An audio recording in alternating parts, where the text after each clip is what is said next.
year our costs go up X amount, and so when you see the COLA of 2 or 3%, you can't just assume that's all can be extra money, because our costs already go up by a certain amount. And so I like to have that kind of ballpark number when I talk to people to explain it, what that number is. Okay, so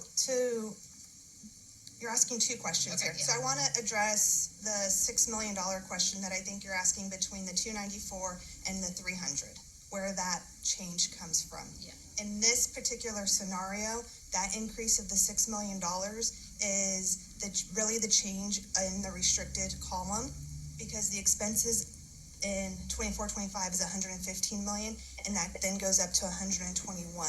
The reason for that is how we have to account for our restricted programs such as ELOP, Title I, educator effectiveness, all of those type of funding sources.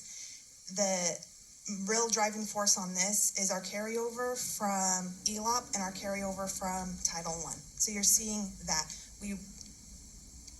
ELOP specifically, we weren't going to be able to fully expend that grant this year. So we've reduced the expenses for that in the restricted column in 24-25, and we transferred that expense to 25-26 because we plan on spending it next year. So that's really the driving force of that $6 million. Now to go to the other question you asked, how we build our MYP. When I'm looking at all of our salaries, on average over a 3-year span, our step-in column is about 1.9% of our salaries.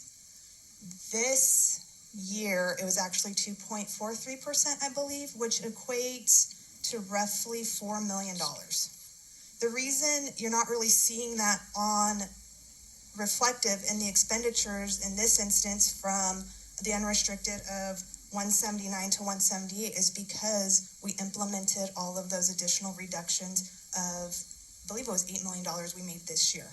So we've calculated all of those costs, and then we were able to reduce our expenditures.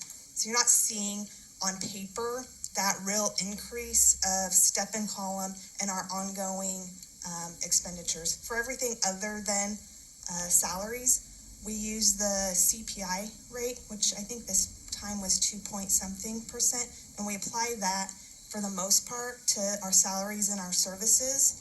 Once we apply that, then I look to see what was potentially one-time in nature. Are we going to have that expense this year? Will we have it next year? We had the increase in our insurance.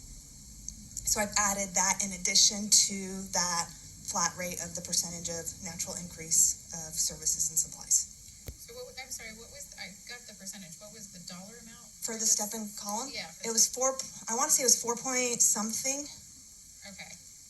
And then, so what, again, just total numbers, like what, and again, I know these are nice round numbers, but if we add all that in, like just our carrying costs from one year, just our increased costs from one year to the next, like, is that 6 million, 7 million? Like, again, just ballpark. Does that make ballpark? It's going to be close to that $6 million, because when I formulated the MYP, everything rolls as it is, that increase of the 1.89% that I do for step and column, and then the supplies and services increase. Once that's in there, then I look to see how much of the reduction do we need to be able to balance to get to where we need to be. So if you looked at the MYP, simply probably add $6 million to that overall expenditure, and that's just nature of progression. Yeah, and that's what I'm trying to get at, because again, it just, we have these COLAs and they're low and they're, but then you have that full amount, and like you said, you don't get that full COLA amount, and we already start ourselves off in the hole per se by $6 million every year. So just more as a informational thing to understand that. Okay. It's not just the increased costs, but it's the loss of through ADA. With declining enrollment in that, it's a two-pronged sword, or fork, or whatever. Yeah. But I was looking at the multi-year projections, and they actually don't anticipate, and that's what made me look at the anticipated revenue.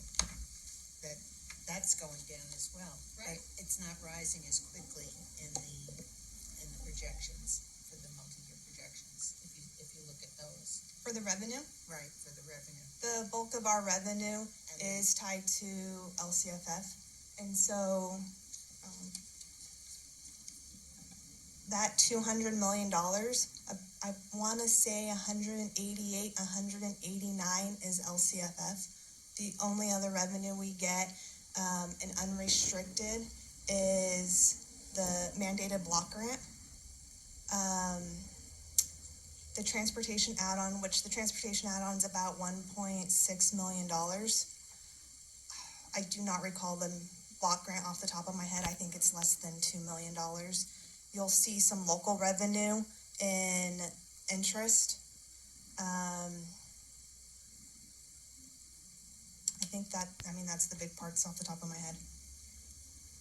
Okay, and so then in the multi-year projection, so with that 6 million, is that already, and you probably already said it, is that already included a $6 million reduction? Yeah, so in 26-27, the 177 million, add $6 million to that, and that would have been the true increase in expenditures year over year. Okay.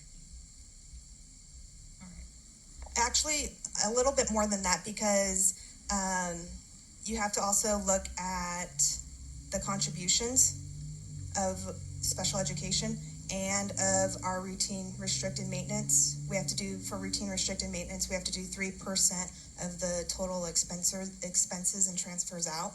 And so as we spend more money, that 3% increases. And then all of the bulk of special education resides in the restricted column, but we don't receive enough money to fund that, so we have to make the contribution from the unrestricted. And actually that brings, I'm sorry, I forgot to ask that. It was in the update about the cut to special ed. Can you go into detail about that a little bit? Yeah, so for 24-25, we received $1 million reduction in revenue. That's based off of the SELPA's ADA.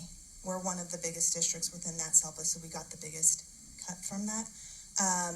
So we really lost $2 million in revenue potential because we lost the revenue that from the state, but our expenses didn't go down. So then we had to take $1 million from our unrestricted, increase our contribution to do that.